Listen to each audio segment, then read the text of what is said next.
The shifting photo. It started innocently enough. My parents had given me a new camera for my birthday, and I was eager to test it out. So one afternoon, I ventured into the woods behind our house, a dense patch of trees crisscrossed with trails that I had explored countless times before.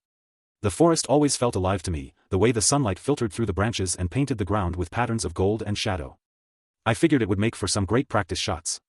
I snapped pictures of everything: the gnarly bark of an old oak, the way the moss clung to the roots of trees, the flicker of a squirrel darting up a trunk. And then, on a whim, I decided to take a photo of the trail ahead of me. It was a narrow dirt path, framed by tall pines and lined with fallen leaves.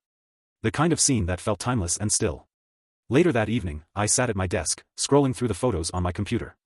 Most of them were fine, not spectacular, but good enough for a beginner. Then I got to the picture of the trail. That's when I saw it. Standing just barely visible in the distance, partially obscured by the trees, was a figure. A person.